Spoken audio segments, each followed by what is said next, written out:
call this meeting of Howell Township Council to order. This meeting is being held in accordance with Public Law 1975, Chapter 231, Open Public Meetings Act. Adequate notice has been provided in the manner prescribed by law. This agenda is complete to the extent known, and formal action will be taken. I'll begin with a roll call. Councilwoman Fisher? Here. Councilman Nadell? Here. Councilwoman O'Donnell? Here. Deputy Mayor Gager? Here. Mayor Leggio? Here. Thank you. Executive session. Yes, we have a couple matters to cover in executive session this evening involving potential litigation and contracts. I'd like to make a motion to go into executive. Second. Councilwoman Fisher? Yes. Councilman Nadell? Yes. Councilwoman O'Donnell? Yes. Deputy Mayor Gager? Yes. Mayor Leggio? Yes. Thank you. Motion done. Yeah, that was like very out of character. We will now reconvene our meeting. Roll call, please. Councilwoman Fisher? Here. Councilman Nadell? Here. Councilwoman O'Donnell? Here. Deputy Mayor Gager? Here. Mayor Leggio? Here. Thank you. Everyone please stand for pledge of allegiance and a moment of silence. I pledge allegiance. To the flag of the United States of America, and to the republic for which stands one nation, under God, indivisible, with liberty and justice for all.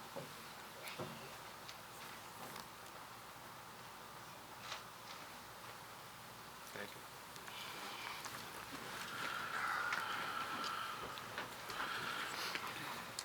you. Moving on to the proclamation. Is she here? Yeah. Arian, where's the proclamation?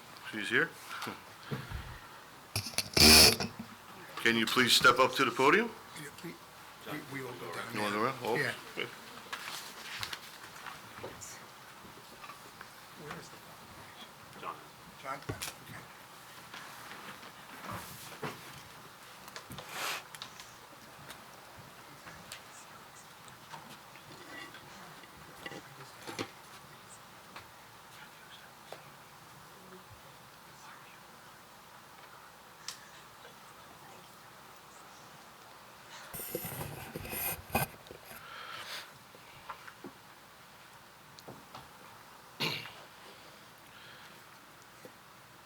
We are honoring this young lady, Aria Burrell, tonight. And I will read the proclamation and explain to you why we're honoring her. And she's a fine young lady from our community. And this is very well deserving for what she has been doing. And I'm very proud to have her as a Howell resident. Whereas 8-year-old Aria Burrell is a Howell Township resident and animal lover with 2 rescue dogs. Or is it one now? One now? All right. Whereas, after attending numerous community service events with her mom, Aria decides she wants to hold an event of her own to help puppies and kittens. Whereas, Aria hoped to make $200 the first year by selling hot chocolate from a stand in front of her home. However, her stand was so successful that she raised and donated over $1,140 to the Monmouth County SPCA. The following year, she donated approximately $2,000 to the same organization. Whereas in 2024, Aria's 3rd year of fundraising, and she has wished to donate to a smaller shelter, the Humane Society in Tinton Falls. After working hard all night at the register at the stand, despite the 30-degree temperatures, she donated an impressive $4,160 to the shelter.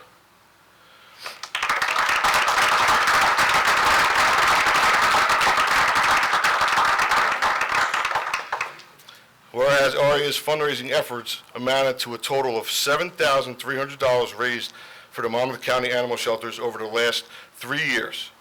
In addition to supporting this animal causes, Aria is also involved with collecting holiday cards for veterans in nursing homes through the DAV and the Santa Letters to Make-A-Wish Foundation. Now, therefore, the governing body of the Township of Howell wishes to make this opportunity to recognize Aria Burnell and commend her for her generosity, determination, compassion, and wish her continued success in all her fundraising endeavors.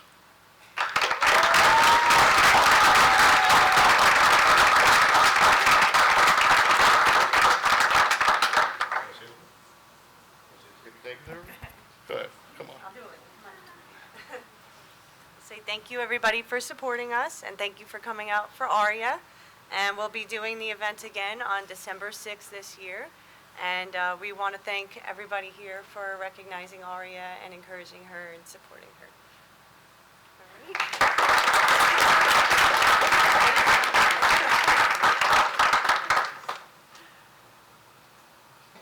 Doing good? You're good, go ahead. You're good. Yeah. Like the limelight. Thank you so much. Thank you. She's in there. Yes, definitely. Thanks.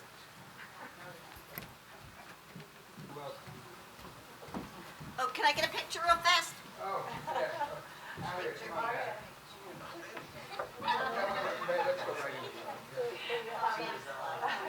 Yeah. Maybe she'll have the flag in the background or something?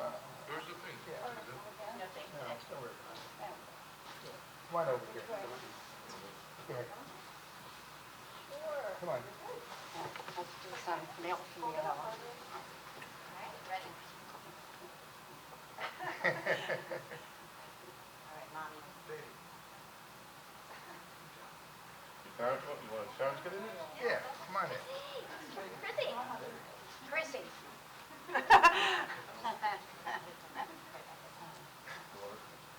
Do we need a double row to get everybody in? Ready? Okay. Give me-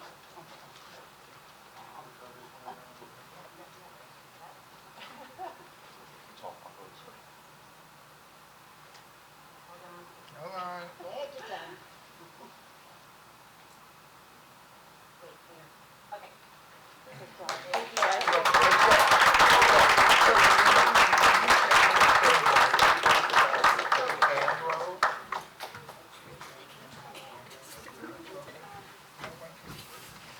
Oh, yeah, she was the East Coast representative. See that?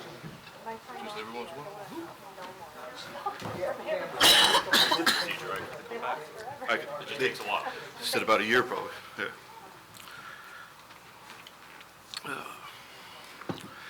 Yeah, he said,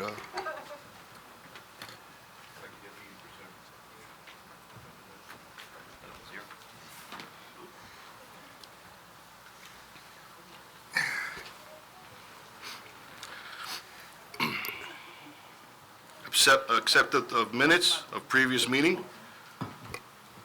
December 12th, 2024. December 17th. I mean, 17th. I'll make a motion to accept December 17th minutes. Second. Councilwoman Fisher? Yes. Councilman Nadell? Yes. Councilwoman O'Donnell? Yes. Deputy Mayor Gager? Yes. Mayor Leggio? Abstain? Thank you. Acceptance of minutes from January 1st, 2025. I'll make a motion. Second. Councilwoman Fisher? Yes. Councilman Nadell? Yes. Councilwoman O'Donnell? Yes. Deputy Mayor Gager? Yes. Mayor Leggio? Yes. Thank you. Presentation, affordable housing, fourth round. So it might feel like deja vu. I mean, just a few years ago, about 5, 6 years ago, we were in this room passing new plans and new ordinances for affordable housing. That was the third round. The state has come up. At the end of the third round is 2025, so we're entering the next 10-year obligation window, and we want to give everybody an update on where Howell Township is. It's a bit of a lengthy presentation, so council, I have no problem. We're going to go through some sites, we're going to go through some numbers. If you have any questions, if you need me to slow down, or just need a little bit of a pause, just let me know, and feel free to interrupt.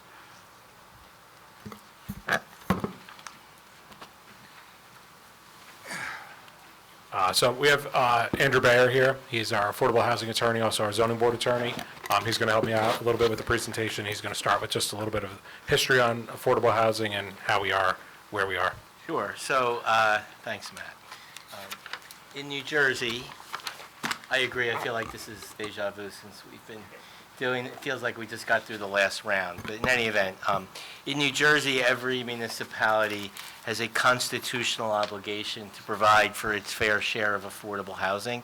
That's a New Jersey Supreme Court decision in basically saying it's a New Jersey state constitutional obligation. As the presentation indicates, in 1985, the Fair Housing Act was adopted. The Council on Affordable Housing was created. Here in Howell Township, we are part of a region that encompasses, under what was COA, Council on Affordable Housing's regulations, Monmouth, Mercer, and Ocean counties. There were 3 rounds of regulations. There was a first round, a second round, a third round. We're now going into the fourth. In the first 2 rounds, the township, at least in the second round, the township participated before COA, the state agency, and actually obtained an approval for a at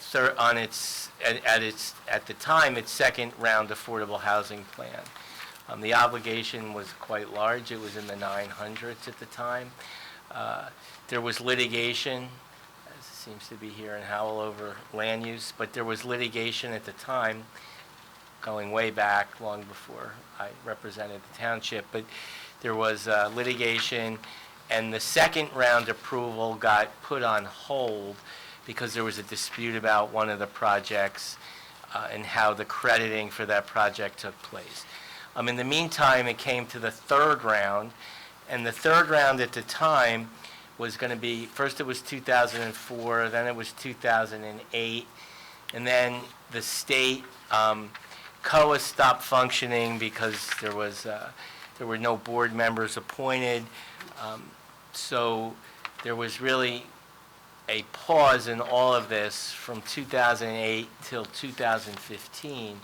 In 2015, the New Jersey Supreme Court issued what's known as the Mount Laurel 4 decision, and basically said because COA was not functioning as a state agency, towns had to go before the court and to obtain approval of an affordable housing plan.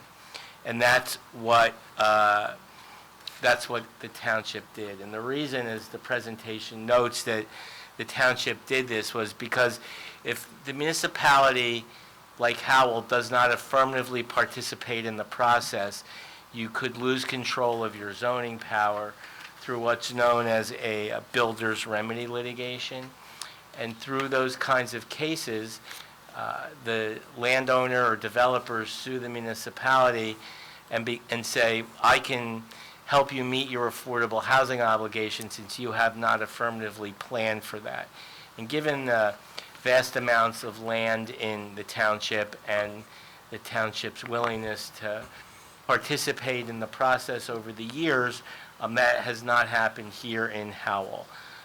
In 2015, we filed a third round affordable housing action before the court. That settled in 2019. But again, the key is for the council, one of your significant functions as a governing body here is to zone property through the town, and you've done that through many ordinances, through your planning board, and ultimately through the master plan process. And in order to maintain that immunity from builder's remedy, we're recommending you go forward with the fourth round process. Now, I don't know, Matt, if you want to talk about the third round. Yep, so just going back to the third round a little bit, and again, more deja vu. We worked to be in compliance with the rules at the time. You probably recognize a lot of the projects that we have been working on since 2019. We met at the time, there was about 20 sites, about 22 plans were presented, choices were made, and then it was put into the affordable housing plan going forward. Ordinances were passed to change zoning, and eventually planning board applications were filed. The big components of the last round were the Howell Family Apartments project on West Farms Road near the intersection of Four Plains Road and near the intersection of Route 9. 72 affordable units with 72 bonus credits. Construction's been completed for several years, and the site is fully open. The Corey and Turpac Group, which was at West Farms Road and Casino Road, 404 units. Planning board approval has been granted to that project. FP Howell is currently under construction at Four Plains Road and Sunnyside Road. Obviously, approval granted, construction is ongoing. Project's probably more than halfway complete. And then the Zabac project, Route 9, 360 units, Also, planning board approval is granted. We expect construction to start on the two projects that haven't started, relatively soon. So township has done everything in their power. We've provided the zoning, we've provided the opportunity, we've granted the approvals, and now, obviously, we're waiting on construction for a few, but the township's in compliance with the third round. And just to further emphasize what Matt's saying, as a result of going through those processes, we obtained, on behalf of the township, a final judgment of compliance and repose, protecting the township from builders' remedy litigation through July 1, 2025. And this was as a result of a court process that started in 2015 and went through 2019, so it was about a 4-year process. And ultimately, the court entered that order, as I said, protecting us. So that was, as a result of your third round activities, that sort of has set the table for where we are right now. And just to wrap on the third round, like I said, all sites have approval or are under construction. This table shows just all the different projects. The ones I mentioned were the major projects. But throughout the third round, we had a couple units here, a couple units there as developments were coming in. A duplex would be approved or a single unit would be approved. Those were all counted in the plan. We finished third round with 9 units surplus. Out of that entire round, only one of those units has yet to be built or approved. So we actually have a surplus of 8 units that we could carry over into the fourth round, which we'll get into more in a little bit. So the timeline for round 4, it's very tight. The township received an obligation of 338 units of prospective need and 74 units of rehabilitation. That was in October 2024. For a while, we've been planning, and we actually thought the number might be a little bit higher. So we've been meeting with prospective developers, getting an idea for what sites may be looking for inclusion into our plan. And we have a list of sites and a list of possibilities that we'll go through in a minute. By the end of this month, January 2025, we have to have a binding resolution that either accepts or challenges the number that was given to us. That means that's this meeting. We don't have another meeting until after January 31st, so we need to take action tonight. People can file disputes, like developers can file disputes to the number up until the end of February. Tonight, we are actually going to be challenging our number, looking for a lower number. We'll get into that in a few minutes. That will be a dispute that we're filing with the state and the courts. We will not hear on the result of that by the latest April 1st, 2025. By June 30th, we have to have our plan in place and approved so that we have our site selected, and then we have an additional few months until March 2026 to adopt all of our ordinances changing the zoning. If you've ever tried to work with the municipality or had to go to the planning board, these timelines are extremely strict. They're extremely tight. We're moving at light speed here to try and stay in compliance. And this all came about as a result of a law the legislature passed last year, in March of last year. It was a bill known as A4, and all of these deadlines are in the law. And if any municipality, or if Howell does not meet these deadlines, then we lose our immunity from builder's remedy. So that's the hammer, which is why we want to, our recommendation is to stay in compliance so that you control the zoning, the size and scope of projects, et cetera. So going more into the fourth round, like I said, our prospective need is 338 units and 74 units of rehabilitation. Through resolution number 25-69, we're challenging the obligation. We have an independent analysis done by our planner, Jen Beam, that based on the formula given to us by the state, there are different factors that go in and weighting factors, mostly on developable land area, what sites the state includes, maybe what sites that we know for some reason may not be developable, like if they accidentally put something that's on our Rossi recreational open space inventory, or if it's a median of a highway that just can't be developed and it's included. Those are things that we can adjust the number on. So Ms. Beam had done that analysis and believes our number should be 276 instead of 338, and that is the resolution that's in front of the governing body tonight. Like I said, we hope to have an answer and a decision by the DCA no later than April 1st. But we make it very important to stay in compliance. We've said that several times. Mr. Bayer just said that. So we want to continue working. We want to show that we're not putting unnecessary roadblocks up. We have intentions of complying. We do think our number is lower, but we're not going to stop the formation of a plan so that we can hit our obligation. So that's what we're going to continue to do. Round 4 looks a little different than round 3. There are a set of regulations that come out and how you can fulfill your number. We always hear the term bonus credits. If you are eligible for a bonus credit, you may get a 2-to-1 credit for a unit. You build 1 unit, but you get 2 credits. You may get a 1.5 credit, so build 1 unit, get a half extra. Those always change round to round. There were some included last year, or last round, that aren't anymore, and some new ones. So there is no rental bonus. The overall bonus amount is 25% of your total obligation.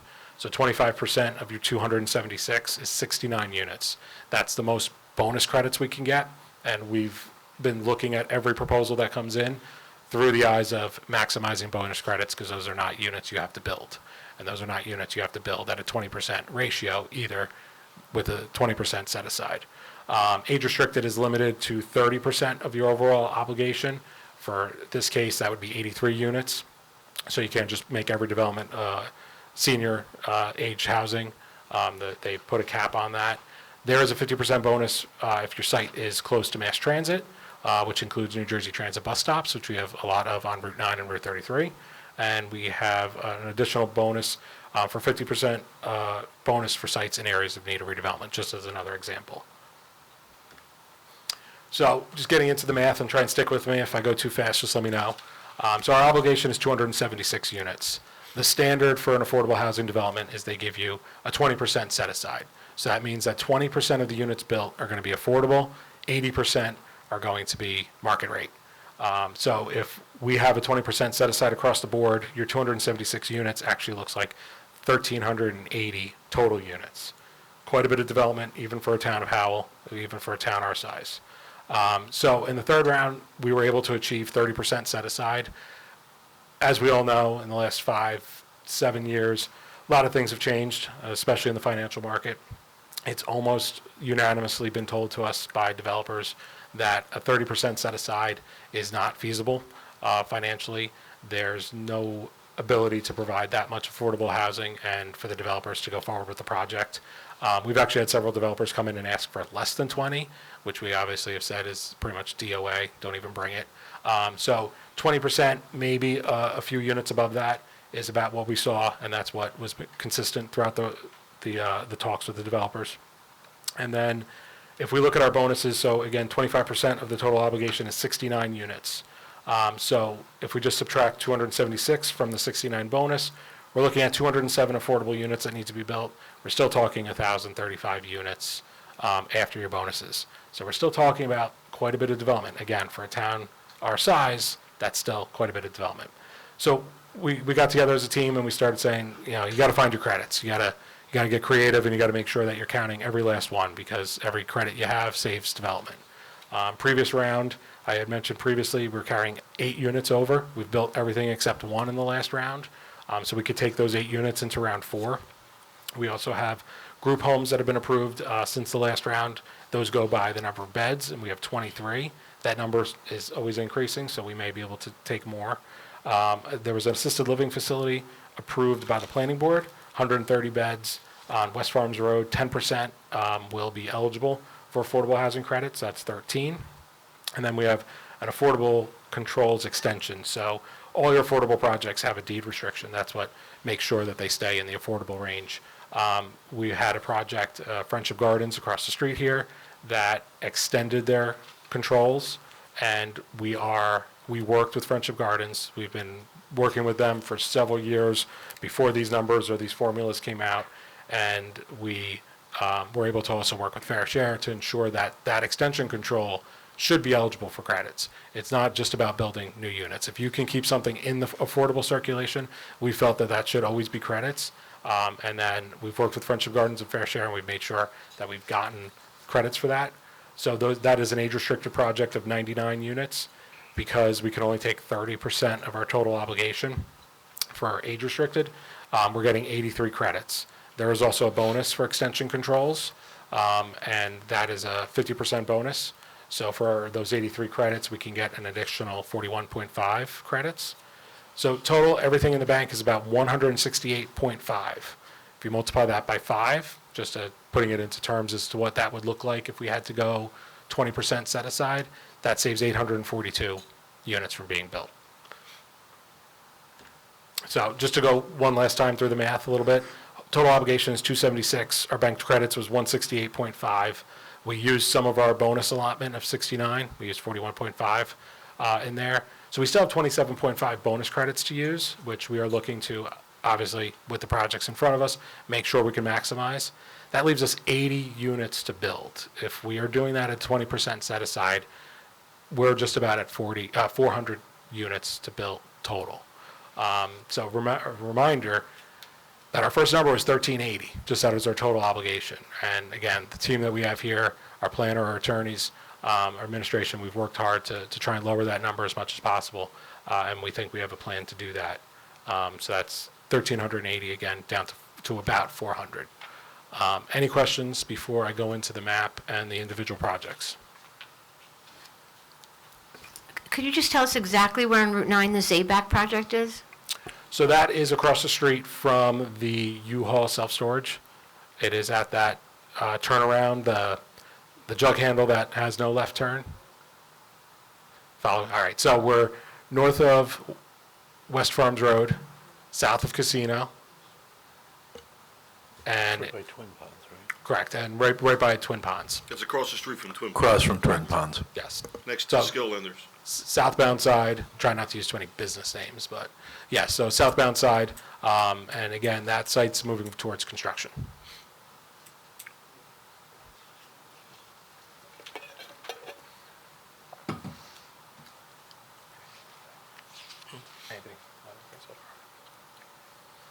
All right, so probably why everyone's Well, really here. I guess, yeah, right, Yeah. Matt mentioned this, but, so, if the council adopts the resolution tonight rejecting the state's number and proposing, or setting forth our number of 276, we have until June 30th, under the new law, to adopt a new affordable housing plan, which is really quick.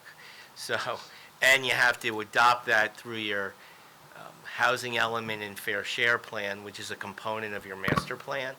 So that would have to be, put together, approved by the planning board, then come to council for also consideration and approval, all by June 30th.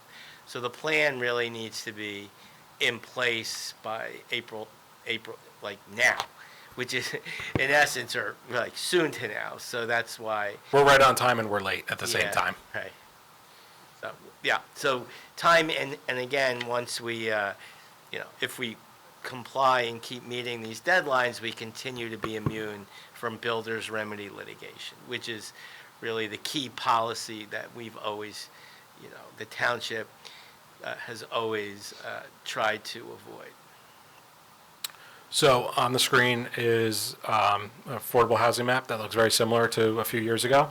The colors have changed a little bit. All the previous projects that were included in the last round are now, back then, what was already approved. I'm going to go into more detail on this, but this is just giving an overview. We have a pretty good spread of projects. As you can see from the map, we have 2 on the eastern side, 1 on Birdsall Road, 1 at the corner of McGill and Asbury, 2 in the northwestern piece by Okerson and 33, Fairfield Road and 33. We have a few clustered around Casino Road, Route 9, West Farms Road and Route 9, and then also further south, we have 1 proposed in Ramtown and 1 at the intersection of Estelle Lane and Route 9. Again, not all of these projects are going to be approved. If we don't need all of them, we'll go into the numbers, but this is just what has come to us unsolicited as potential. So we'll start with site number 1.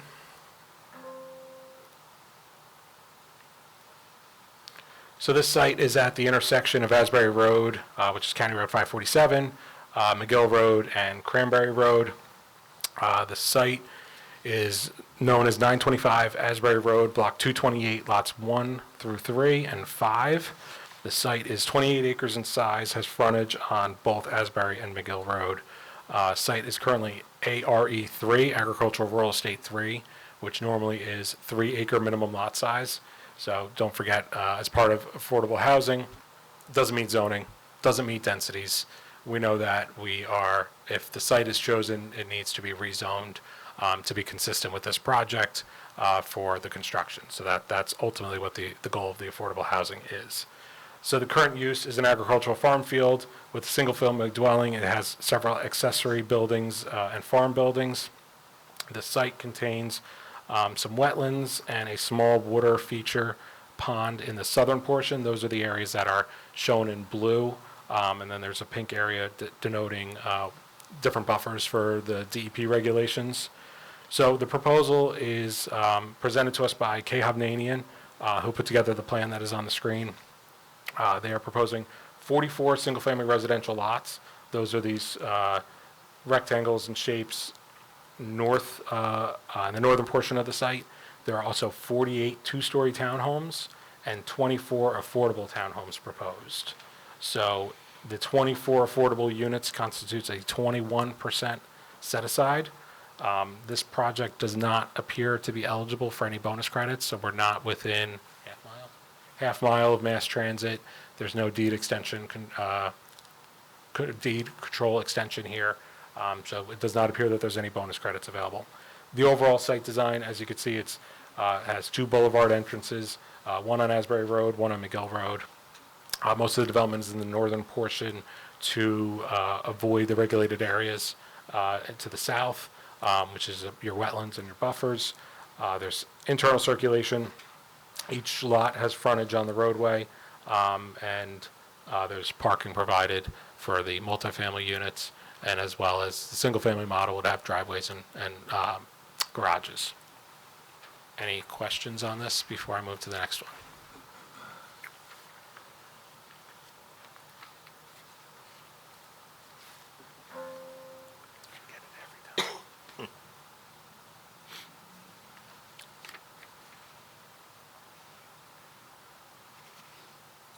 So site number 2 is on Casino Drive. Casino Drive in the map is just on the top of the page here. This site is approximately 1,300 feet east of Route 9. The location is known as 649 Casino Drive, Block 144, lots 131 and 132. Site is just under 8 acres in size, has 600 feet of frontage on Casino Drive. Site is currently in the ARE2 zone, Agricultural Rural Estate 2, with a 2-acre minimum lot size. It's currently an agricultural field with some accessory farm buildings. The site contains mapped freshwater wetlands. This has been investigated by the applicant. They don't believe that there's any wetlands or buffers that are going to impact the development, and they've designed their development around any of those impacts. So the plan you're seeing today, they believe, is in compliance with the state wetlands laws. The proposal was presented to us by Nephilim LLC. They're proposing 100 total units in 5 buildings. It's a little hard to show on the plan, but the buildings are the shaded gray areas, and they're providing parking underneath, which is why you see parking spaces shown. The set-aside is 30 units, so that would be a 30% set-aside. Building height would be 38 feet tall, and the site is eligible for 15 bonus credits, which is 50% of its set-aside, because it is within a half mile of NJ Transit bus stops on Route 9. Overall, the site design has 2 driveways along Casino Drive. They're proposing sidewalks as well. 5 units with 20 units in each. Total 200 parking spaces are proposed as surface parking and underneath the buildings. Stormwater management facilities are proposed throughout the site in compliance with state law, local ordinances, county. And then an open space playground is proposed. And then most of the development is in the northern and central portion to avoid any environmental encumbrances. And the site design does take into account the ordinance requirement for a 50-foot perimeter buffer. Any questions on that one?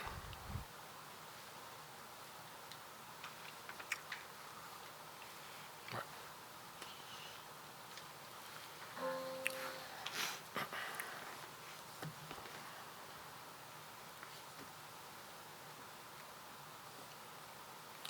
So site number 3 is located on Route 9, south of the West Farms Road intersection. The site is approximately 3,300 feet south of the intersection of West Farms and Route 9, and 500 feet north of the intersection of White Street and Route 9. White Street and Route 9 has the Wawa, so just as a landmark. Location is known as 2445 Route 9, Block 130, Lots 30, 31.01, and 38, 39, and 40. The site is just over 8 acres in size, has 450 feet of frontage on Route 9. The site is zoned Highway Development 1 along the frontage, and the lots in the rear are zoned ARE2, Agricultural Rural Estate 2, minimum lot size of 2 acres. It is split zoned because some of those lots do reach out to White Street. Not White Street. It reaches out to the street behind it. It's not White Street, I apologize. Site is currently commercially developed with a retail bike shop, and there's also a BMX track built in the rear that has been there for decades. The site is still in use. It's been up for sale, but it is still in use. The site appears to be free of any environmental encumbrances, so there's no mapped wetlands, buffers, riparian buffers, waterways, floodways, based on DEP mapping. The onus is on the applicant to confirm that, and any changes that would impact development obviously could impact the plan. Redevelopment Capital Holdings LLC has prepared the plan and presented it to us, what you're seeing. Proposals for 208 units in one building. The building is shown in the brown, kind of looks like a backwards 9, and they are proposing that as a 4-story, 50-foot tall building. The set aside would be 20%, so 42 units. The site would have 376 parking spaces, and it does adhere to the 50-foot perimeter buffer for all areas buffering residential properties where it's not necessary for the commercial to commercial portions.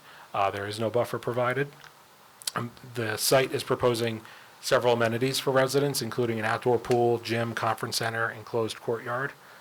And the site would be eligible for 21 bonus credits, which is 50% of the overall set aside, because it is within a half mile of Route 9 bus stops. Overall, the site design is one access driveway along Route 9. There is an access shown onto White Street in the rear, and that is for emergency vehicle access only. So that is not for any pedestrian, that is not to add any traffic, that would be only for emergency access. Open space dog walk areas proposed on site, and the site design, as I mentioned, does take into account 50-foot perimeter buffer, and sidewalks would be proposed along Route 9. Any questions? Keep it rolling.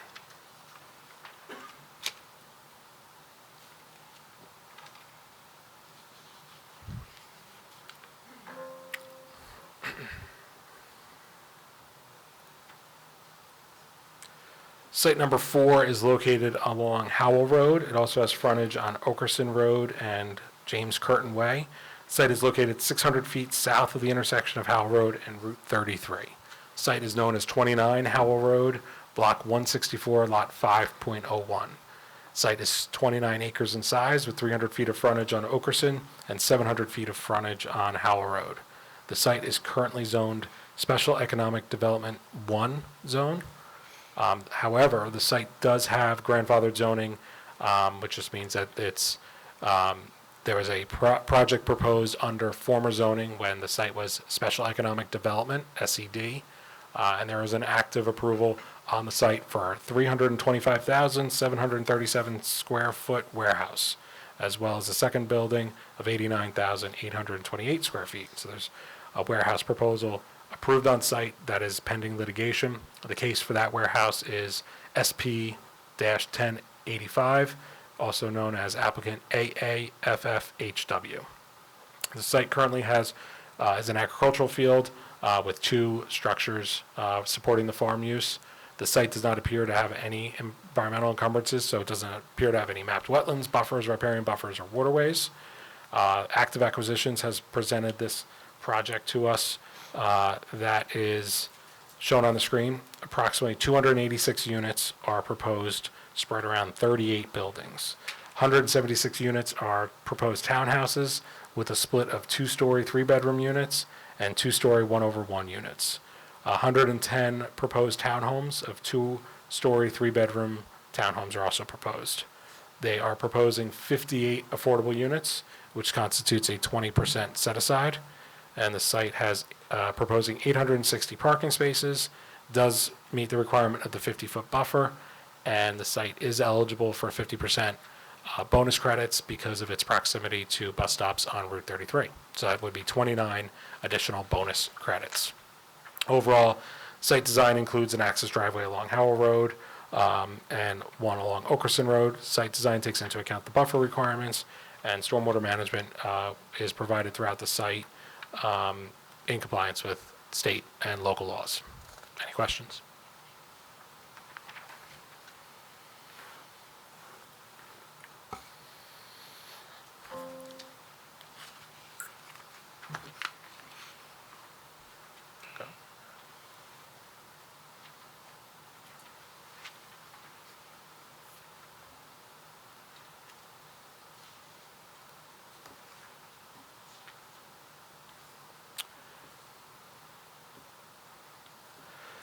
Site 5 is located at Fairfield Road and Route 33. It's adjacent to a off-ramp from Route 33 leading to Fairfield Road.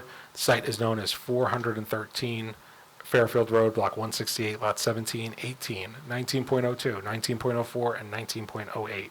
On the map on your screen, the Route 33 freeway is on the right portion to the north, and Fairfield Road is at the bottom of your page. The site is approximately 11.84 acres, so just under 12 acres, with 550 feet of frontage on Fairfield Road. The site is zoned Special Economic Development 1. However, there is grandfathered approval on this site. The application was approved and submitted under Special Economic Development zoning, and that is including for a warehouse, 202,049 square feet in size.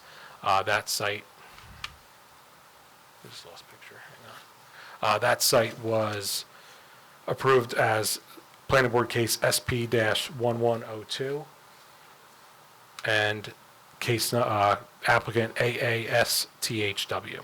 And that site is pending litigation at the moment. Site is currently occupied by a single-family residential structure, and then the remaining parts are vacant, wooded, and open areas. Mapped wetlands exist along Fairfield Road in the southern portion of the track. However, site investigations from the previous warehouse approval, as well as claims by the developer at this point, have taken into account that the wetlands do not exist as shown, and any that are found are taken into account with the proposal. Active Acquisitions has presented the concept plan in front of us.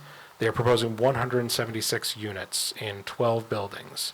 This is a mix of stacked townhomes and apartments up to 53 feet in height. They are proposing 36 affordable units, which is a 20% set aside. 409 parking spaces are provided, and the plan does take into account the 50-foot perimeter buffer. Site is eligible for 18 bonus credits, so a 50% due to the bus stops on Route 33. Overall, site design is for 2 access driveways along Fairfield Road, takes into account the buffer requirements, and the stormwater management infrastructure is spread out around the site in compliance and will be in compliance with the state and local laws.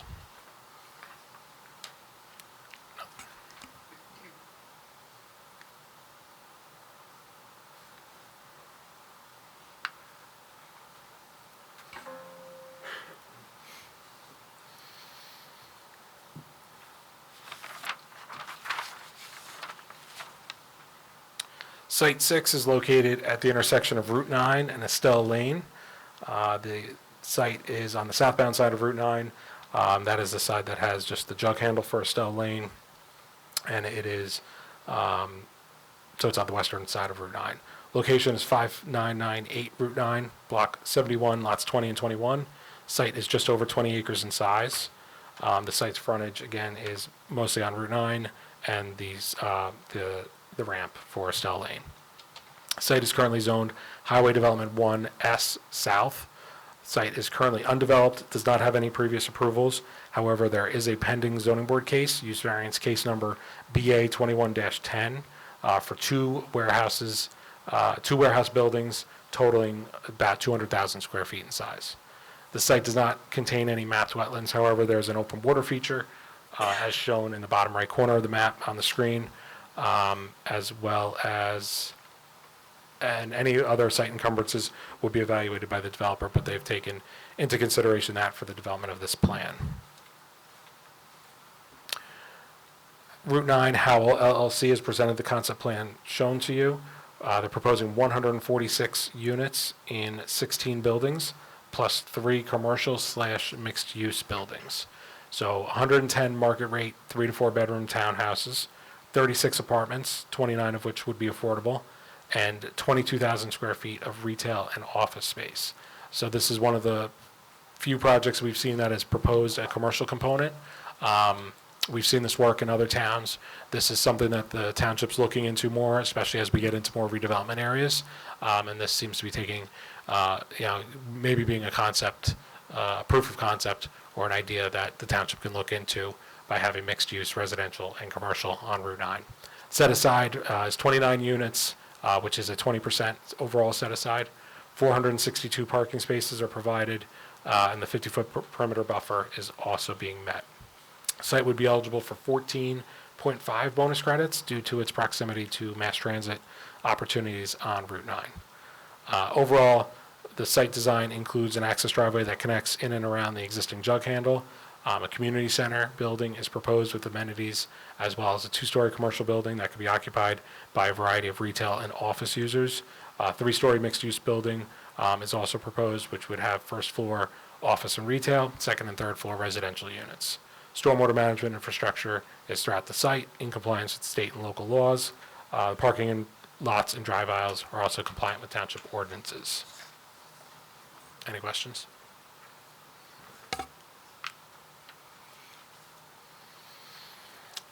We have 2 proposals on the next site.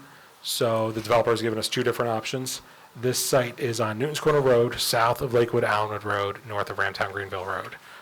This is most known because the property is currently a florist, retail store, and it gives you just a little bit of a landmark.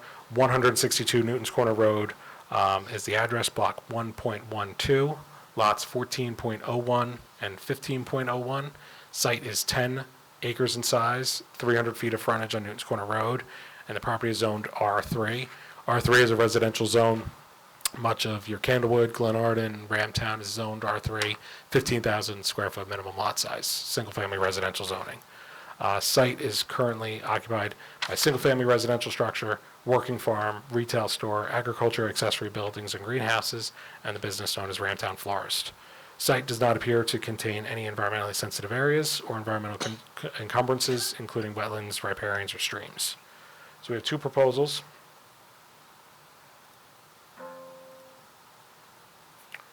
The first one is for a single-family, mostly product, as shown on the screen. They're proposing 28 units total. 22 would be single-family residential lots, and 1, which I'm circling on the map, up front, fronting Newton's Corner Road, will be a multifamily lot containing 6 affordable units. The 6 units would constitute a 21% set-aside. Single-family lots are designed at a 7,500 square foot minimum lot size, which is undersized for the R3 zone. That's a 15,000 square foot minimum lot size. But the developer put special care into matching the residential areas surrounding it. So back in the 80s and 70s, when Ramtown was mostly being constructed, there was a cluster option in the R3 zoning, and that lets you go down to 7,500 square foot, 8,000 square foot lots. Much of what you see even surrounding the area on the map was constructed with that cluster zoning. That cluster zoning was removed from the ordinance, I'm not even sure when, but so most of Ramtown has these 8,000 square foot lots, whereas 15,000 is the current zoning. So they've tried to match the residential area so it wouldn't stand out. The site does not appear to be eligible for any bonus credits, as there's no mass transit opportunities nearby. Overall, the site design, as you can see it, includes a new roadway from Newton's Corner Road. The affordable units would be built in a multifamily building, the first one that you reach from Newton's Corner Road, and then all the single-family lots would within the interior lot and the rear. The site has a curve, the roadway has a curve, and then it ends in a cul-de-sac. 67 parking spaces would be provided, and the 50-foot ordinance buffer is being complied with. Any questions on that proposal? The second option for this same site, so all those site characteristics are the same, is a multifamily option. Same developer, which is Redevelopment Capital Holdings, has presented the concept plan. The proposal is for 66 units spread in 11 townhome buildings. The proposal is for 2-story buildings. The set-aside would be 16 units, or 24%. Site would have 241 parking spaces, and just like the single-family product, we didn't get any closer to a bus stop, so there's no bonus credits. The overall site design is a driveway from Newton's Corner Road, creates an interior loop around the site. The site design takes into account buffer requirements, 50-foot perimeter buffer, and the stormwater management would be in compliance with the local and state ordinances.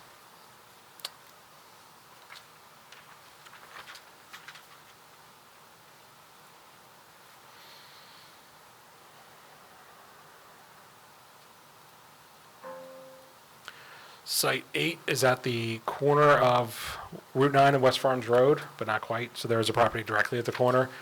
This tract surrounds that property, so it does have frontage on West Farms Road and Route 9. The location contains several properties known as Block 144, Lot 61, 62.01, 68, 68.01, 75 through 86, and 89 through 91. The site is just over 53 acres in size, and the site is currently zoned Highway Development 1. The site currently developed with a mix of conforming and non-conforming uses. There's a residential unit within the interior of the site. There's some light industrial space along Route 9, as well as conforming commercial use such as retail. The site does not have any pending approvals and is currently operating with several certificates of nonconformity for the nonconforming uses, as well as valid CCOs for the rest of the commercial uses. The site does not contain any mapped wetlands, streams, riparian buffers, or floodplains. The applicant would need to verify this and ensure that the plan is in compliance with all state laws. NVR Inc. And Ryan Holmes has presented the concept plan shown here.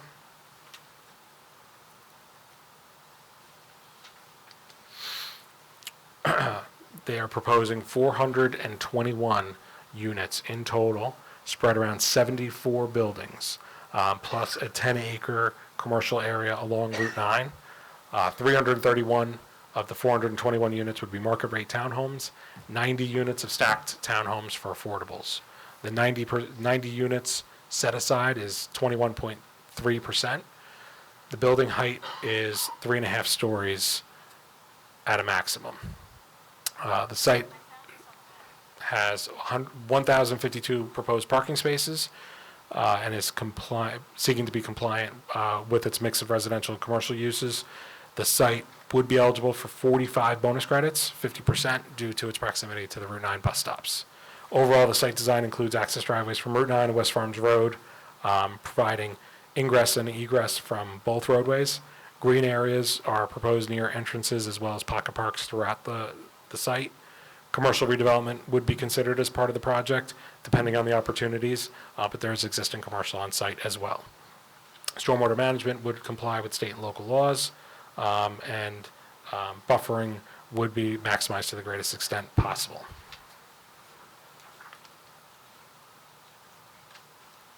Last one.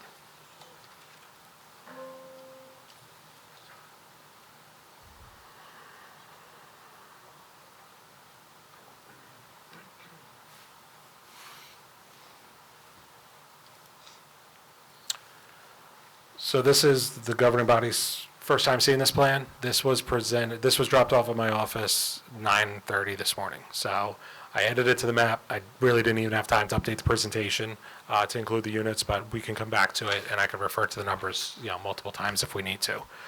So this property is located on Birdsall Road. It's roughly across the street from Cruz Family Golf Course, and it is also east of the golf course, but across the road. Location is Block 224, lots 10, 17, 1701, 1702, and 28 through 32. The site for development is 36 acres. Site is considerably larger than that. However, the proposal is not to include the 100-plus acres. It's just for the developed 36 acres. Site is zoned agricultural rural estate 3, 3-acre minimum lot size. As I mentioned, the site overall is 160 acres. The current uses are mostly wooded, open meadows, waterways, water bodies, wetlands. 2 solar fields totaling 9 acres exist in the rear of the site, as shown on the map, closer to Belmar Boulevard. The proposed development that for the affordable housing opportunities is mostly along Birdsall Road. There is frontage of this site on Belmar Boulevard. However, no driveways or any developments proposed in that portion. A JCP&L overhead power line easement also traverses the tract, which is this light color shading running through the site in the rear. The site contains significant environmental encumbrances. As you can see from the plan, most of the development is rather pushed towards Birdsall Road, and that's because there are wetlands and buffers. Much of the area that isn't being developed is being proposed to be a conservation area and restricted with the conservation easement because those are environmentally sensitive. Brickyard LLC has presented the plan that's in front of you. 192 total units proposed in 42 buildings. Access would be to Birdsall Road with 5 driveways. There's 146 market rate 2-story townhomes proposed, 46 affordable units for a total of 192. The building height is maximum 2 stories. Set aside is 24% or 46 units. As you can see, the site design is split up into 2 sections based on those environmental encumbrances. There's some developable area to the west, western portion of the tract, where 48 units were proposed in 5 different buildings. Also in that area, 6 townhome buildings with 29 units, driveways throughout connecting. And then there's also shown a pool and cabana as a community amenity. Further east along Birdsall Road, there's an additional 31 townhouse buildings making up the rest of the units. Parking is provided, 2-access driveway, and 2-access driveways are proposed in that eastern portion. Much of the property that can't be developed is proposed to be restricted with the conservation easement, which would further restrict development in the future. So if there's any concerns about not getting all the land included in this, the conservation easement does that, but I also think the wetlands condition that, at least as it's mapped and as it looks in the field, probably does that in of itself.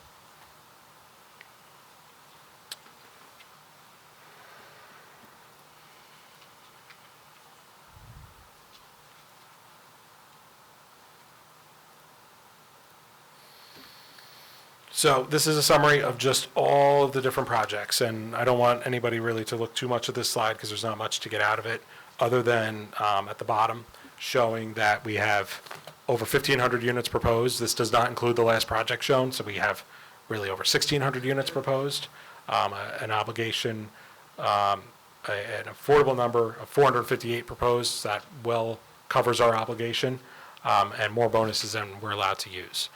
So we do have choices and options. So what goes into site selection, and what the professionals have been looking at and considering as we hear these developments come in and see what's being proposed. Is the site eligible for bonus credits? What's the overall set aside? Feasibility of development. Can it be built, or is it really a pipe dream? Existing conditions. Are there wetlands, floodplains, wooded agricultural areas that either need to be taken into consideration or that may change the development potential? Prior approvals. Has there been a planning board or zoning board action that has granted rights to a site that may be relevant? Future approvals. What is the zoning permit? Are we in a residential zone or are we in a commercial zone? And what could come if the site doesn't go there? Utilities. Is sewer and water available? Obviously, traffic considerations is very high on the list. This is not a list in any weighted list. This is just everything. So are there major roadways nearby? Access to mass transit, bus stops, and obviously what is the surrounding development? Are we putting any of these developments next to other developments that may cause issues for existing neighbors? So there's no there's no right answer, there's no simple answer. All these things have to be put into consideration, and that's what we've done in looking at these plans. So this is sort of the bottom, excuse me, this is the bottom line right now. When we looked at all of the various proposals by the developers, we factored in the criteria that Matt just went through. We took a look at the bonus credits. We took a look at what is possible on the sites that exist. We took a look at the last round where there was a lot of development clustered, so there's probably fatigue from that development at this point. We were left with two sites that certainly fit the bill for a lot of our criteria. And those were Site 4, which is in North Howell at Howell and Okerson Road, and Site 6, which is south on Route 9 and Estelle Lane. So if you look, the total units for Site 4, Howell Okerson Road, and Site 6, Route 9 Estelle Lane, totals 433. It gives us 87 affordable units. You see the set aside is 20%. Our bonuses are in line with where we need and want them to be. So those two, based on our challenge to our number, we're saying it's 276 and not 338. Those two projects alone will satisfy our obligation. And we would recommend, given the tight deadlines and the need to move forward with some of the project, even if we're going to challenge the numbers, we would recommend that the plan be formulated around Sites 4 and Site 6.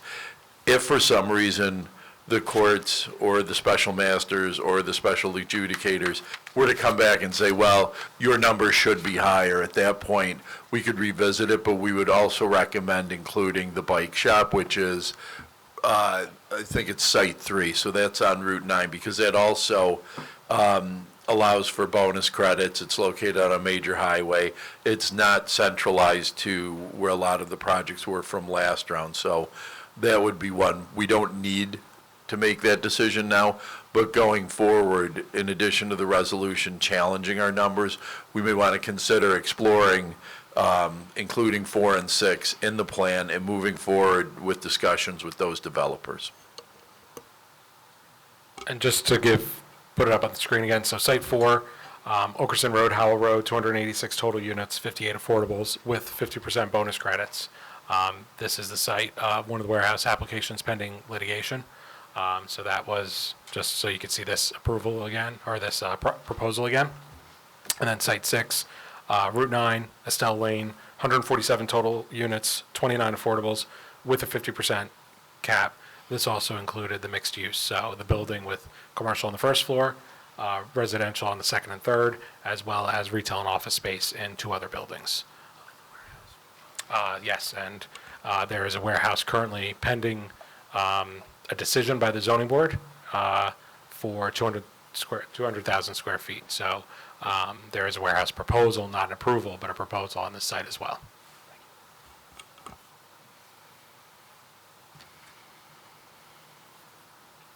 Does that wrap up the affordable Unless you'd like me to keep going. presentation?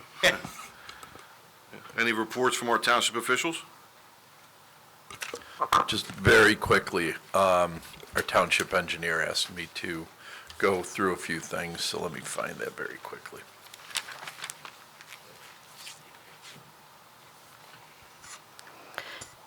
Mayor, would you like to open it up for public comment? We have a few items. So just quickly, NJ American Water is continuing to replace their water main on Aldrich Road, east of 9. New main is installed, contractors connecting everyone. They anticipate another 4 to 5 weeks to complete the work. NJ American is installing a new water main on Sammy Drive. Anticipate to be completed with this work by the end of February. NJ American is scheduled to start next Monday installing a new sanitary sewer main on Yellow Brick Road. It'll take approximately 4 weeks to complete. Yellowbrook Road will be closed from 7 a.m. to 5 p.m. Monday through Friday between Cranberry and Adelphia Farmingdale for this work. Traffic will be detoured to Colts Neck Road. NJ Natural Gas is continuing to install new gas mains in Ramtown. They're scheduled to start soon on the next phase that will include portions of Sunset, Roberta, Allen Terrace, Lockwood Ave, Vivian Court, Wilson Drive, Burton Drive, and Arlen. That's my report. Very quick one. Earlier, last week, we had put some information on our website about a Green Acres hearing for tonight for Pride Park. Pride Park is a park on Seton Hall Drive and Vanderveer Road in northern Howell. We were under some deadlines with Green Acres. You have some pretty far deadlines out for advertising and things. So we put things up on our website. We decided not to pursue that grant. That was for a Jake's Law inclusionary playground. The playground at Pride Park is nearing its end of life. We thought it was a good opportunity to get some real money to really improve it. It wound up that to do all the requirements of the grant was probably going to cost more than just replacing it. So we also reached out to the residents in the area with a mailer. We got some feedback, and we felt that pursuing that grant was not the best option. So that's why it's not being done tonight. You heard me talk enough anyway. And what we do have on one of the resolutions is for a separate grant. It's through DCA, Local Recreation Improvement, up to $100,000 that we're applying for to work on that playground. So that takes place at the Green Acres. That's it. No one else? No? I'd like to open up to the floor to, hearing the citizens, public comments. Each person shall first give their name and address to the clerk. The council should be addressed as a collective body and not as individual members. Each person shall have one turn to address the council, and comments shall not exceed a total of 5 minutes. Speakers shall be notified when their time has run, and no time extension shall be permitted.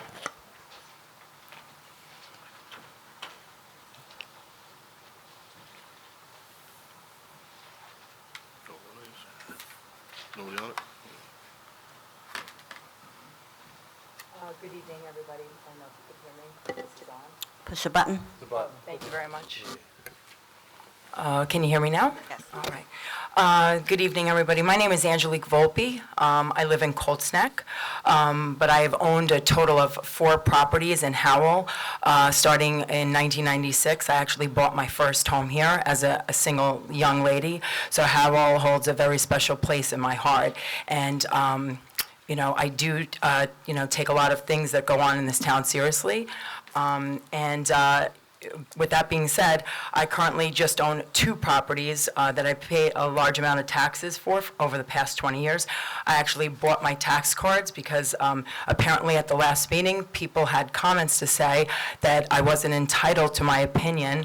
And I can understand if I didn't live here, even though it's our First Amendment right to come to any meeting, whether it be in New Jersey, California, we have a right to speak our mind.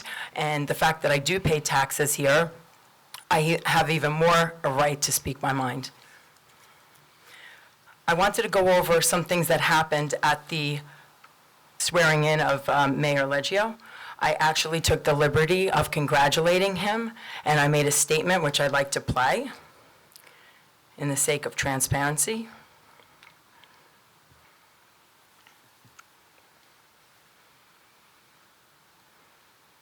Angelique Volpe. I'm a resident of Colts Neck, but I do own properties in Howell, which I pay taxes for. I just wanted to congratulate you, John, on your win for mayor.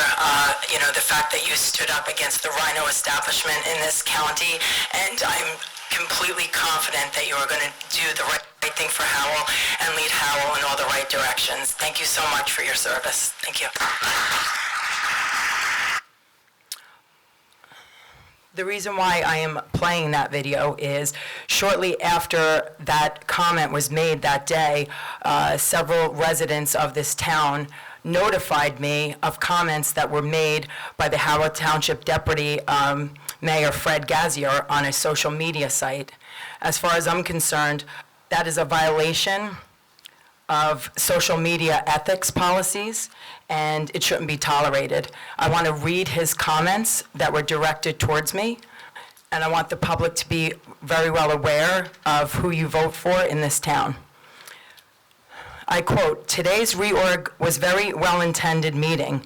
Nice to see the room packed. I'm going to make one comment regarding people from other towns who think they're going to meddle in Howell's business. Stay out. Worry about your own town. This is particularly directed at the one lady who came up and made a disparaging remark about one of our councilwomen.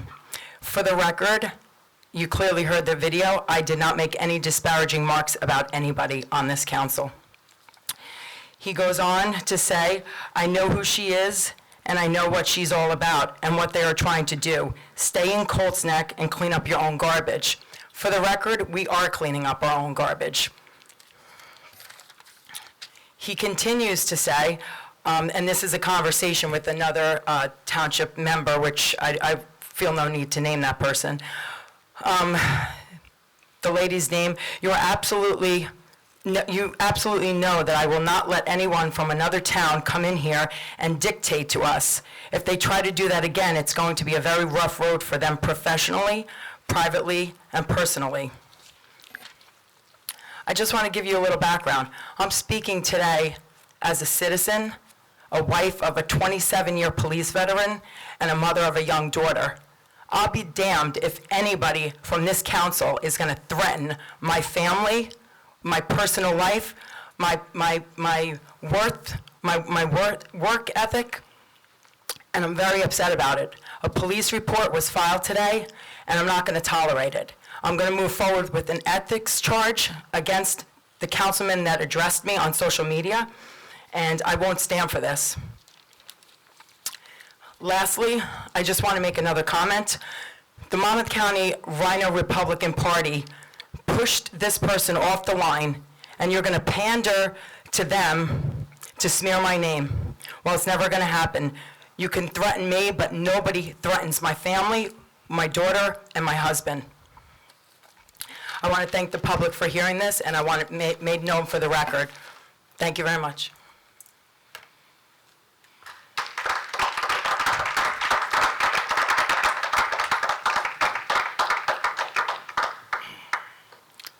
Anyone else?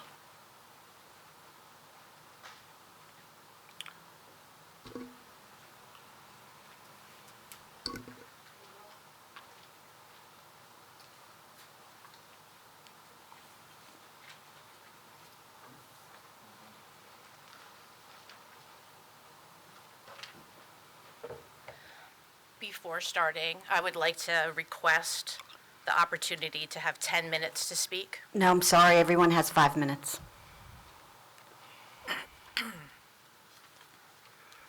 I'd like to provide 3 documents to the council, to the township manager, and to Matt Howard.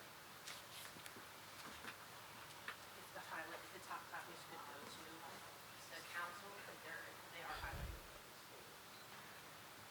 Ready? Yes, can you provide them to them?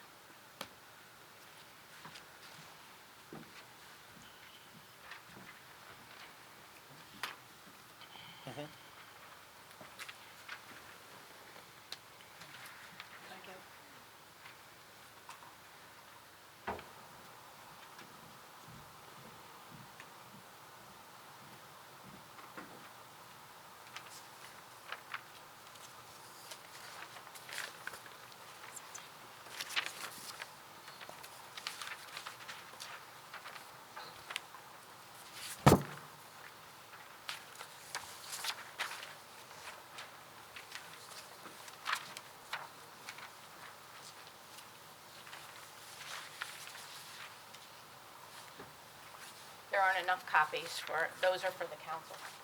These are all for the council? Those are for the council, yeah. As for the council, the township manager, and Matt Howard. Well, as a township attorney. Okay, well, I didn't provide enough copies for the township attorney. If there's an extra, he can have them. I'm asking for them to be distributed to the council.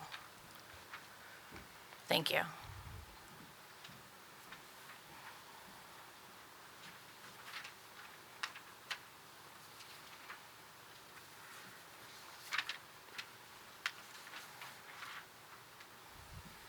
Thank you, Madam Clerk.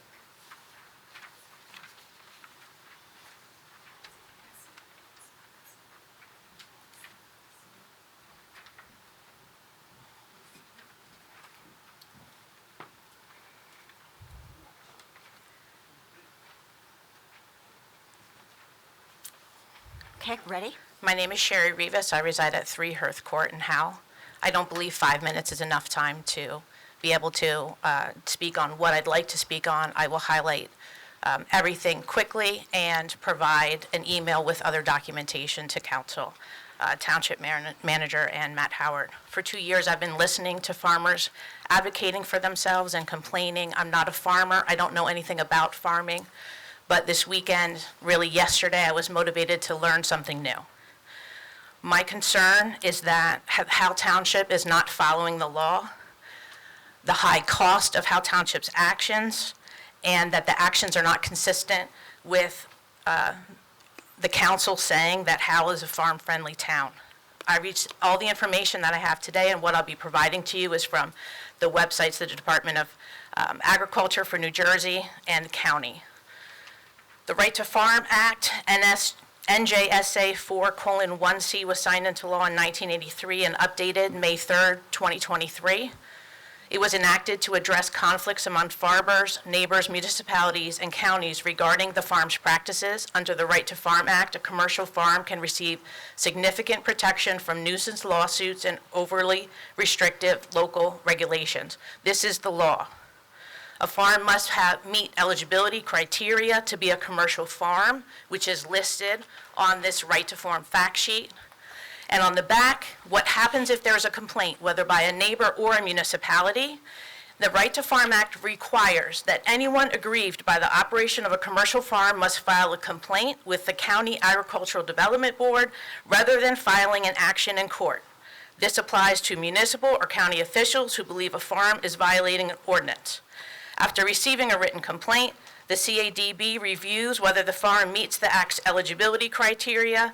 If the initial criteria are met, the CADB holds a public hearing and issues a decision. There is also the ability to access the mediation program, which is free. All of these processes are free, and they're required by law. There is a wonderful slideshow on the website that shows you complaints against commercial farms. They have to go to court. I mean, they have to go to the board, the county board. If they don't, there's a letter written to the county judge that the case should not be heard. And the information is provided by, provides the lawsuits, the court cases, Abram, Damari, Homestead opinion, and the Den Hollander opinion that reaffirms this. This is the current law in the state of New Jersey.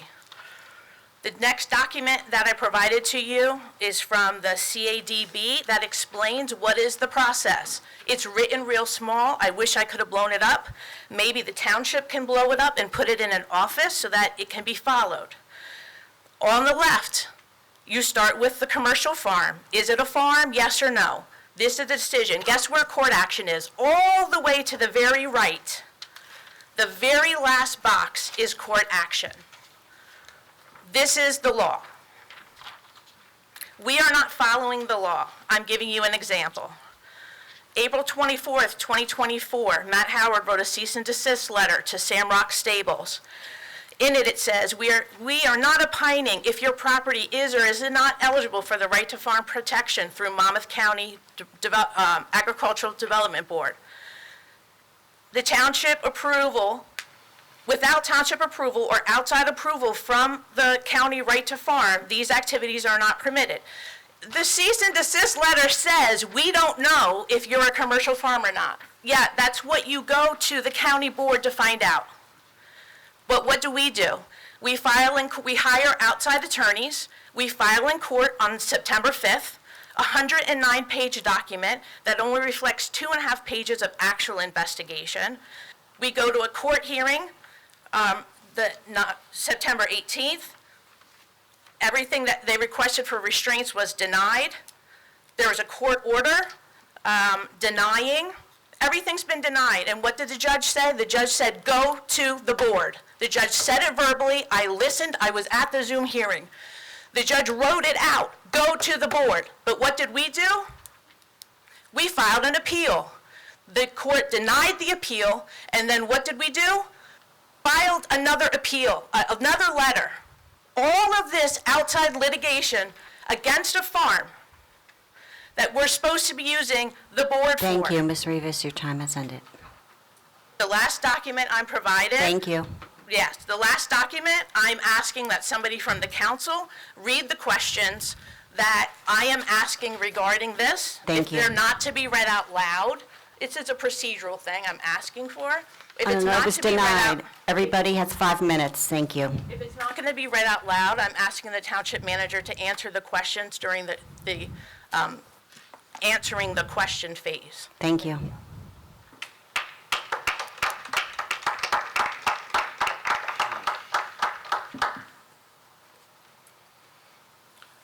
Anyone else?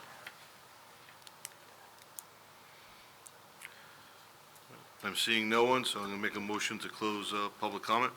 Motion to close. Second? All in favor? Aye. Thank you. Response to public comments? So this is a 2-page document. It's looking for a lot of information. We'll treat it as an Oprah request, and we'll respond within the time provided by Oprah. The first page asks for you To address some of the questions that were brought up, because we're not yelling from the audience, we work closely with the county. There's no action taken on a farm against a farm without talking to the county.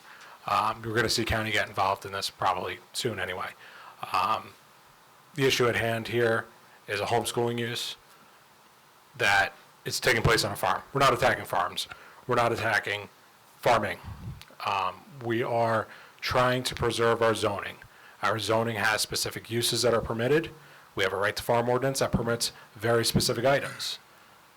The issue here is that uses are being started on properties, and not just farms. It's what code enforcement does every day.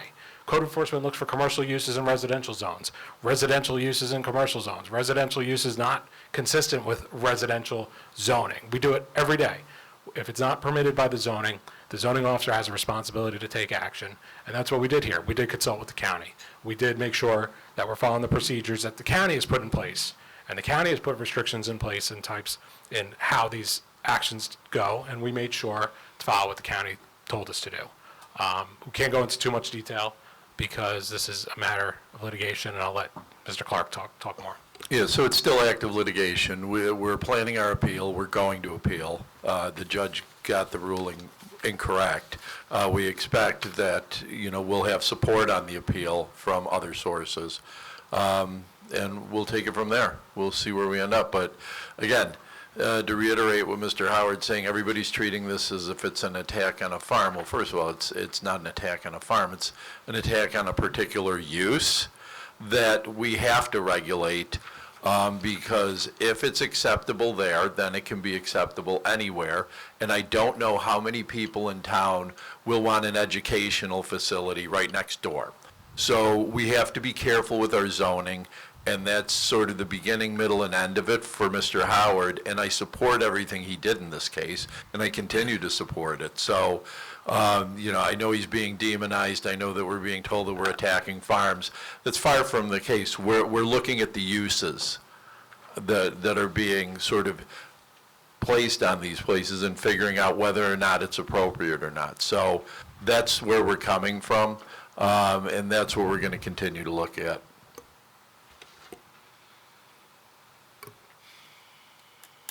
Any other professionals? Council members? Anyone want to say anything for public comment? Yeah, I have a couple things. First, regarding to COA, a lot of prep work has gone into COA that started a long time ago with presentations to us. Because of all the presentations that we had, it's given us leeway for a lot of options, particularly to replace some not-so-popular projects in this town. It's been going on for a long time, and I'm glad to see the direction that we're going in. Lastly, some of the council members attended a presentation by the county for the 250th anniversary. It's going to be a big deal in Monmouth County because of the historical significance. Howell will participate in this by having an event or two or combining it with an event. There's going to be some big events going on in the county. I know there's going to be a parade. Operation Sail is coming back. They presented all of the towns with this poster to hang up somewhere. There's also a website and a Facebook page dedicated if you want to take a look and see what the county is planning. They're doing it well in advance, so I imagine it's going to be a very big event. That's all. Sue? Have one? Are we doing a report? No, you want to respond? Not to the public, no. No? Mia? So just very quickly, Mayor, too, and I'll extend Ms. Rivas. Every time I talk to her, I do the same thing, so I'll do it again. If she wants to call up and set up an appointment to come in and speak with us about these issues, we're more than happy to do that. Like I told you last week, Joe, I'll refrain from any comments on this because of the legal actions that are in place. I think that's Yeah, fair enough. That's a fair enough. answer. I don't Yep. want to, get in the middle of it. And I know we have pending farming. They're going to be coming in to speak to us. So we'll cross, Yeah, we have- cross those other roads. when We have get there. things in process. You're correct. Yes. All right. Consent agenda items. Do the reports of the elected officials? Oh, did we do that already? That's what we're doing now. Yes. I thought we were, I just said I didn't want to make a commentary to the public. I thought you were requesting commentary from us to the public discussion, So that's of done. which I have none, but I do have an elected official report. Okay. Okay. Firstly, I wanted to say that I saw Mr. Greenfield, our DPW director, on Channel 12. It was either 6 a.m., 6:20 a.m. the other day. He was being interviewed in preparation of the storm, and he is a man of few words, but he's right to the point, and I have to say that they did a remarkable job. It was a sort of a two-part storm. The roads look much better than my steps, I'll say that. So thank you to DPW. Yeah, Once again, they did a remarkable job. I'll echo that. I should have said something earlier, but yeah, I agree. DPW always does an amazing job during ice and snow events, so kudos to them. I agree. And he does a very nice interview as well for Channel 12. Secondly, when it's opportune, Mr. Clark, I'd just like to get a synopsis on the anticipated, I know we do a tree, we reorganize how we're going to go about dangerous trees and removal and trimming. You're going to put money aside. We talked about this, a year ago, 2 years ago.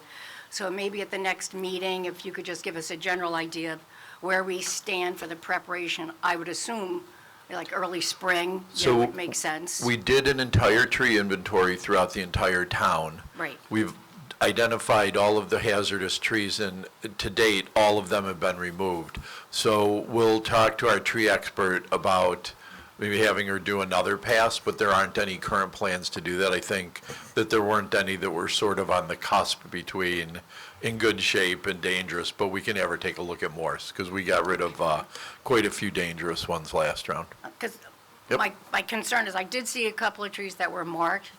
I thought they were marked by us, so, and they didn't. I'll find, if you have Okay. specifics, I will double check on All right, those, good. and if they And we'll just were follow. somehow overlooked, we'll. Okay. That sounds good, thank you. And in reference to what Councilman Gager was talking about with the 250th anniversary, that's in relationship to the Revolutionary War and the participation of Monmouth County in that wartime and the location. So that's why there's such a huge anticipated events would be planned. The county has been talking, they were here about a year ago, the county clerk, one of the commissioners, talking to us then about, start thinking about what you might want to do, what can Howell Township add to the programming. They invite us to, as Mr. Gazer said, to become involved with other facets of our own community or join in something they're doing. They're happy to promote the ideas that we have. We do have a historical component in our town, and I'm sure that Once they get together with the committee, they'll be happy to offer whatever they can offer. So hopefully this town is able to promote something very big. The Revolutionary War in Monmouth County are definitely a huge, huge part of the history of Monmouth County and the state of New Jersey, so certainly is deserving of some wonderful programming that I anticipate we'll be seeing. Also, I would ask that the council consider, possibly by straw poll if nothing else, instead of saying a moment of silence for our pledge, if we could have a moment of prayer. I don't think that's offensive to anyone. So I'm interested in knowing if the council would reformulate the wording on the agenda instead of silence, just a moment of silence. My preference is a moment of prayer. Other than that, in an effort to facilitate harmony, I would just like to say that I congratulate John Leggio on the mayor's seat. It is important that we all realize that within this council, we have 2 solid years of experience with 3 of our members. I have 8 solid years of experience, and I'm happy, as I'm sure they are too, to offer any assistance that could be needed to facilitate smooth meetings, to facilitate information, to keep things moving in a positive direction for the entire town. So, again, I offer myself and anything that I can do to assist in any way, as I'm sure most of the council would agree, because our main focus is to keep Howell moving forward, running smoothly, running wisely, for the best intentions of the entire town, for the best amount of money that we have. And so again, I just publicly would like to say that that is my intention, and I hope that's the intention of everyone that sits alongside of me. Thank you. Anyone else? Next, we will move to consent agenda items. Does anyone wish to vote on any consent agenda items separately or remove any? Yeah, I'm going to make a motion to table Resolution 25-56. Second. Councilwoman Fisher? Yes. Councilman Nadell? Yes. Councilwoman O'Donnell? Yes. Deputy Mayor Gager? Yes. Mayor Leggio? Yes. Thank you.